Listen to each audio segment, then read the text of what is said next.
Trump accomplished what critics called impossible. For months, he pressed Mexico's leadership about their unwillingness to combat the cartels, extending offers of military assistance. He advocated for collaborative operations. He cautioned about the consequences if criminal organizations continued gaining strength. Mexico's president turned him down repeatedly until the nation descended into turmoil. What began as subdued frustration within Mexico rapidly escalated into complete disorder. Major urban centers came under siege. The National Palace became overwhelmed with enraged citizens, tearing down protective barriers, shouting that their leadership was shielding the very criminal organizations devastating their communities. At the center of this upheaval was Trump's audacious proposition, a straightforward arrangement. Grant us authorization and we'll eliminate the cartel threat for you. Mexico declined. But then the cartels committed a severe error, and that blunder transformed everything. We're examining what Trump foresaw, why Mexican officials ultimately yielded to mounting pressure, how this seismic event reverberated throughout the area, and why this represents one of Trump's most significant achievements in his second administration. By the conclusion, you'll understand the larger narrative unfolding before us. To grasp why Trump's calculated risk succeeded so spectacularly, we must go back to when circumstances began deteriorating inside Mexico. Envision this scenario. Late 2025 arrives and Mexico City, among the planet's largest metropolitan areas, combusts. Not merely demonstrations or organized marches. We're describing complete civil unrest with thousands overwhelming the National Palace, the emblem of Mexican authority, demanding explanations, insisting their president address cartels wreaking havoc on their neighborhoods. Mexico has confronted cartel brutality for generations. But this situation differed. This wasn't simply fury toward criminals. This was fury toward the administration itself. Citizens weren't merely declaring, "Halt the cartels." They were shouting, "You're safeguarding them. You're the reason they persist." Consider if residents in your municipality genuinely believed the administration partnered with criminal gangs, creating their nightmarish existence. That transcends mistrust. That's complete dissolution of confidence in governance. That's precisely what transpired in Mexico. Demonstrators demolished metal barricades surrounding the presidential compound, overwhelmed security forces. More than 100 law enforcement personnel sustained injuries as masses became increasingly furious and frantic. Officers retreated while gripping plastic protective gear as citizens repeated, "Carlos didn't perish, the government murdered him." Who was Carlos? We'll address that momentarily. But initially, let's discuss what Trump perceived in this disorder. While most observers witnessed the upheaval bewildered and astonished, Trump had cautioned about this precise scenario for months. He'd been stating publicly and confidentially that Mexico's unwillingness to confront the cartels would catastrophically backfire. He'd been declaring corruption and intimidation had paralyzed the Mexican administration. He'd been asserting unless circumstances transformed, the nation would disintegrate. And now it materialized, collapse occurring in actual time. So what initiated this eruption? What catalyst ultimately ignited everything? It was one savage, stunning incident that embodied all the fury and terror accumulating for years. The assassination of Mayor Carlos Monzon. Carlos wasn't simply another official. He was youthful, charismatic, extraordinarily beloved, particularly among younger Mexicans who regarded him as an advocate for transformation and integrity. He also vocally condemned both the cartels and the administration's inability to halt them. Then one afternoon, in plain view, before observers, cartel operatives murdered him. Absorb that reality. An active mayor executed publicly as communication, as intimidation, as demonstration of absolute dominance. You might assume that variety of brutality would render people more frightened, more inclined to remain quiet and keep their heads lowered. Temporarily. That's what occurred in Mexico. But Carlos's assassination produced the reverse effect. It became the instant's terror converted to fury. Quietude converted to outrage when people ceased blaming exclusively the cartels and began blaming the administration for permitting it to occur. The chant we referenced, "The government murdered him," proliferated rapidly on digital platforms throughout demonstrations across the entire nation. It wasn't factually accurate. Obviously, the cartels executed the act. But in the consciousness of millions of Mexicans, it essentially was the government. Because President Claudia Sheinbaum had accomplished nothing to prevent it, she rejected external assistance, minimized the cartel danger, and in her citizens' perception, elected to preserve her political standing over protecting them. That's when Trump's previous calculated risk, the proposal everyone ridiculed, abruptly didn't appear irrational anymore. Let's reverse course. Months preceding the upheaval, preceding Carlos's assassination, Trump contacted Mexico's president with a direct proposal. He essentially conveyed, "We recognize you're battling with cartels. We recognize they're formidable, adequately financed, and thoroughly embedded in your nation. Permit us to assist, provide us the authorization, and we'll deploy military reinforcement. We'll collaborate with your personnel, eliminate cartel commanders, dismantle their distribution channels, sever their finances, accomplish what's necessary to permanently devastate their control on your nation." Now, envision being Mexico's president, receiving that communication. On one side, it's appealing. The cartels are catastrophic. They've murdered tens of thousands, corrupted law enforcement, officials, judicial authorities, rendered portions of the nation essentially ungovernable. On the opposite side, accepting military assistance signifies acknowledging you cannot manage your own challenges, exposing your nation to foreign forces, political humiliation, potential backlash, danger that circumstances could deteriorate and render you appearing worse. So, what did President Sheinbaum accomplish? She declined publicly and decisively. She refuted Trump, even extended the proposal, dismissing reports as fabrications or misunderstanding. But Trump doesn't permit matters to dissipate. He subsequently verified officially that affirmative. He absolutely extended that proposal and affirmative. She absolutely declined it. He was forthright about his motivations. Additionally, he discussed over 250,000 American fatalities yearly to narcotics overdoses, numerous from cartel-distributed substances. He discussed millions of migrants traversing into America, numerous transported or manipulated by cartel-dominated smuggling operations. He characterized combating cartels not as interfering with Mexico's sovereignty, but as a mutual challenge affecting both nations. And he clarified, if Mexico desired assistance, America was prepared. But if they declined, well, the consequences would belong to them. For a period, it appeared like Sheinbaum's calculated risk. Declining Trump and attempting to manage the cartel challenge independently might succeed. The existing situation persisted. Brutality continued, but wasn't escalating uncontrollably. The population was discouraged, but not yet enraged. Then Carlos was eliminated. Then the upheaval commenced. And then something additional occurred that most individuals outside Mexico didn't observe initially, but transformed the entire political dynamic. Mexican authorities began abandoning allegiance.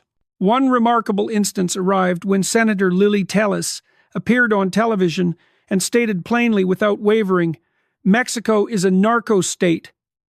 She didn't moderate it, didn't qualify. She declared the governing party, Morena, had been funded by cartel resources. She declared cartel domination penetrated deeply into administration. She declared cartels weren't merely a security challenge. They were the administration's concealed collaborators. And then she declared something even more inflammatory. The Mexican population desires assistance from America. The exclusive ones who don't are officials who profit from maintaining cartels powerful. That's not merely disapproval. That's indictment. A sitting senator denouncing her own administration corrupt and culpable. Her statements resonated powerfully. Demonstrators repeated them. Digital platforms magnified them. Ordinary Mexicans, depleted and petrified, began declaring the identical sentiment. We require assistance. We cannot accomplish this independently. And that generated an opportunity. A political fracture. A breach in the barrier Trump had quietly anticipated. Because while upheaval intensified and senators vocalized opposition, something additional occurred behind closed doors. The State Department, directed by Marco Rubio, had quietly labored for months, establishing connections with Mexican officials, municipal leaders, regional governors, and civic authorities willing to resist Sheinbaum's strategies. They weren't attempting to orchestrate a rebellion or devastate Mexico for entertainment. They were establishing foundation, constructing confidence, positioning themselves, so when the instance arrived, when public sentiment transformed, they'd possess collaborators positioned who could advocate for what Trump proposed from the beginning, collaborative action against cartels. The objective was never to occupy Mexico. The objective was to render it politically unviable for Sheinbaum to continue declining assistance, generate sufficient internal pressure she'd possess no alternative but to consent. And while all this developed in Mexico, Trump executed another maneuver. Most observers didn't correlate initially, but proved absolutely essential. He began intensifying pressure on Venezuela. You might question what Venezuela possesses to do with Mexico and cartels. On the exterior, not substantial. But investigate deeper, and you perceive the approach. Venezuela's administration, directed by Maduro, has been a regional catastrophe for years, synchronized with antagonistic powers like Russia, China, and Iran, being a center for narcotics distribution, financial laundering, and systematic criminality, and been distributing disorder, displaced persons, criminal operations, and political devastation across Latin America. Trump, recognizing this, began suggesting publicly a potential military intervention against Maduro's authority. He relocated naval resources into the Caribbean. Aircraft carriers, destroyers, assault formations, substantial firepower. Venezuela's administration panicked, alleging aerial bombardments were approaching. Media organizations began speculating, and abruptly the entire area was apprehensive. Was Trump genuinely planning to occupy Venezuela? Perhaps. Perhaps not. But that wasn't the intention. The intention was transmitting communication. America is concluded remaining passive, concluded observing cartels, authoritarian rulers, and corrupt administrations devastate our area. We're prepared to intervene, and Mexico received that communication unmistakably, because abruptly, President Sheinbaum discovered herself cornered domestically. Her urban centers were disorder. Her own senators denounced her administration corrupt. Citizens demanded transformation. And directly across her northern boundary, America was demonstrating not merely with rhetoric, but with military equipment positioned throughout the area that it was willing and capable to restructure Latin America with or without her cooperation. So what did she accomplish? She executed a characteristic political miscalculation. Instead of confronting the genuine emergency, instead of acknowledging the cartel challenge or attending to demonstrators' authentic suffering, she attempted deflection. She alleged foreign entities were orchestrating demonstrations, suggested external administrations, signifying, obviously, America, were instigating difficulty, manipulating Mexican citizens, attempting to undermine her for political advantage. Consider that approach. When a leader attributes outsiders for internal challenges, what does that genuinely communicate? It communicates, I don't accept your fury is authentic. I don't believe you can determine for yourselves what's incorrect. You're being manipulated. It's condescending, dismissive, and in Mexico's situation, it catastrophically backfired because demonstrators weren't abstract political instruments.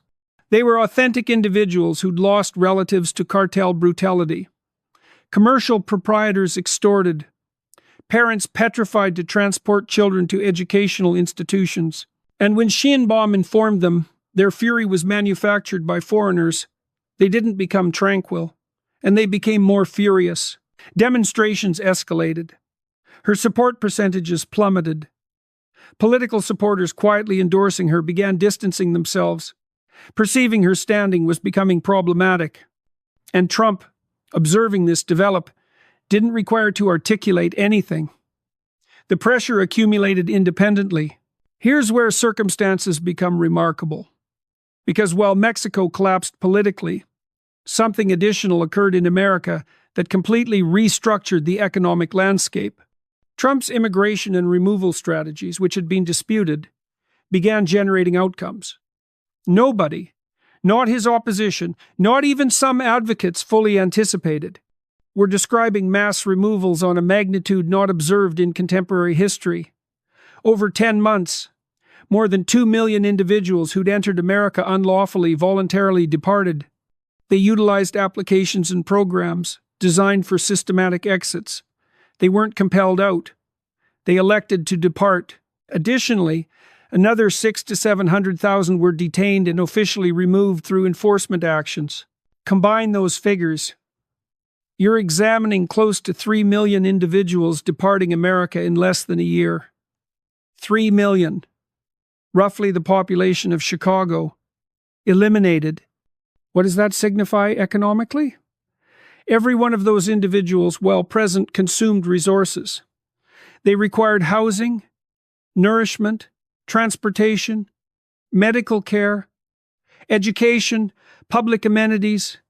If you incorporate millions to any infrastructure rapidly without expanding capacity, you generate pressure.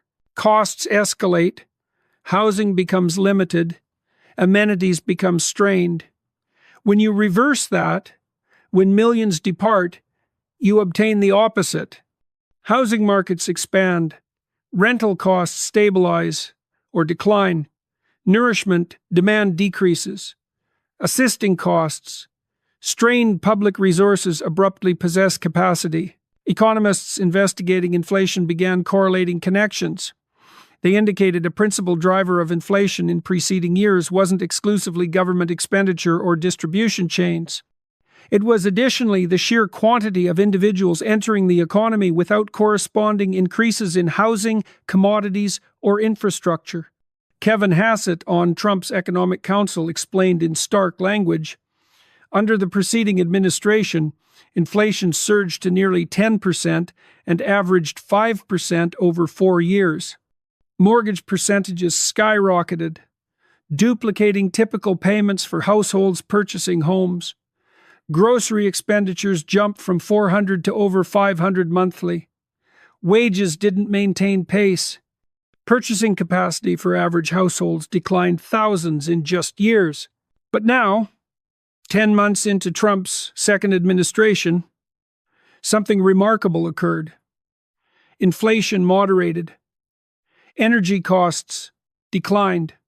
Gas costs, which affect everything from shipping to nourishment, fell noticeably. And purchasing capacity began recovering. Hassett calculated it increased over $1,000 per household with more advances approaching. Vice President Vance repeated this, emphasizing young individuals felt relief. Housing, which had been impossibly costly for young couples attempting to commence, was becoming accessible. Why? Because, as Vance explained, the nation had been inundated with tens of millions competing for the identical houses and apartments that should have belonged to citizens. And the nation hadn't been constructing sufficiently even preceding that influx. Now, Trump's administration addressed both challenges simultaneously, removing individuals present unlawfully, reducing demand pressure, and eliminating regulations, encouraging construction, rendering it easier to construct new homes, manufacturing facilities, and infrastructure. The combination succeeded.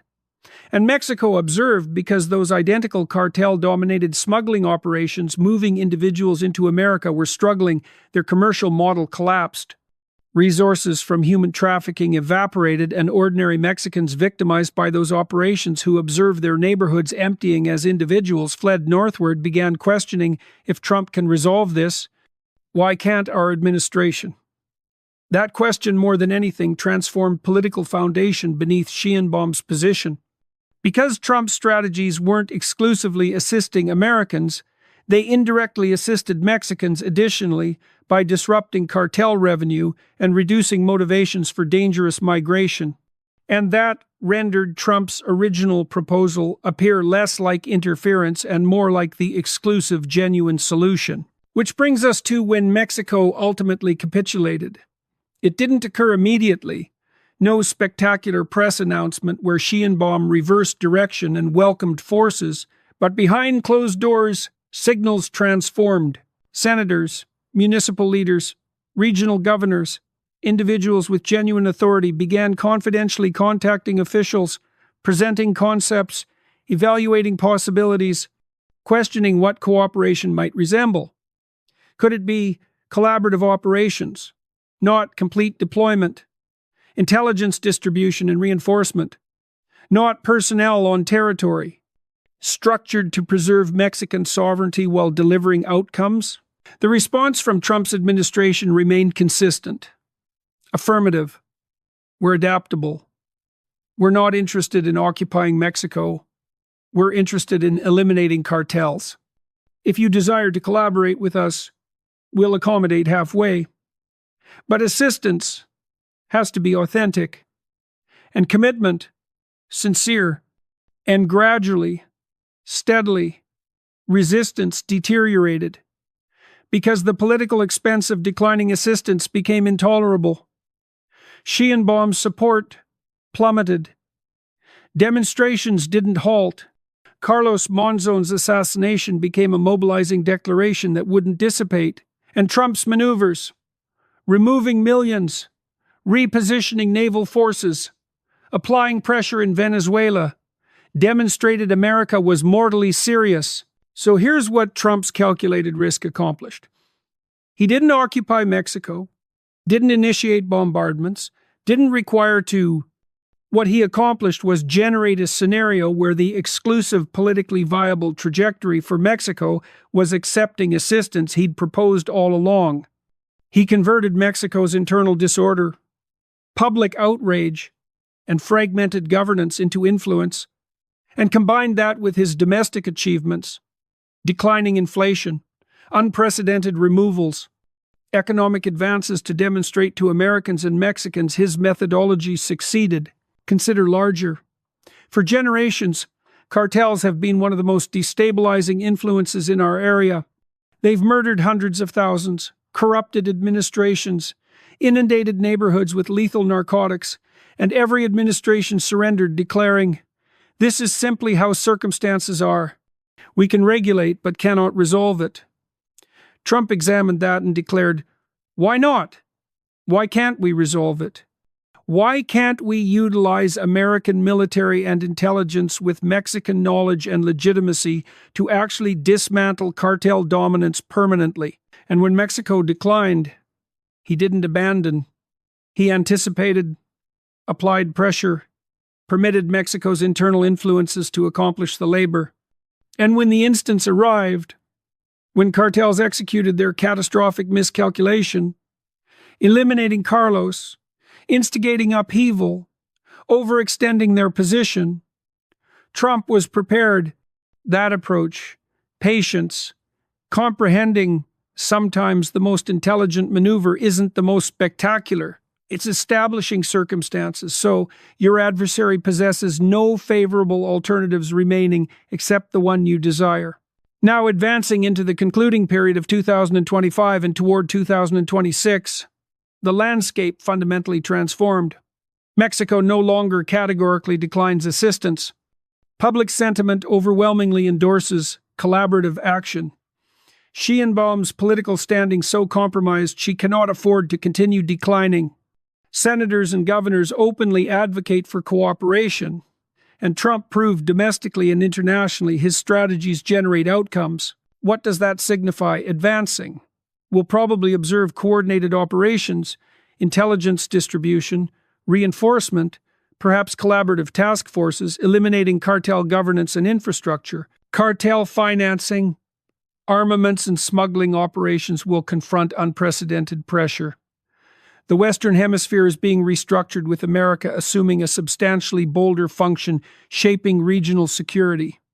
And Trump's opposition, who ridiculed his proposal to Mexico as inexperienced or intimidating, will have to confront that it succeeded, not because he compelled Mexico into capitulation, but because he comprehended the dynamics superior to anyone. He perceived Mexico's administration couldn't resolve the cartel challenge independently.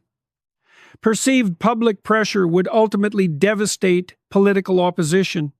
Perceived demonstrating capability through removals, economic outcomes, and military positioning would render cooperation appealing, not humiliating. That's the achievement.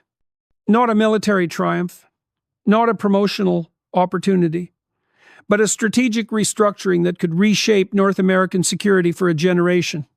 So, if you've been monitoring these incidents and desire to remain informed of what approaches next, particularly now that Trump's calculated risk reversed the entire scenario, ensure you appreciate this video, subscribe, and contribute a comment conveying whether you believe Mexico will officially request assistance or if you believe the administration will continue resisting until the scenario becomes completely uncontrollable.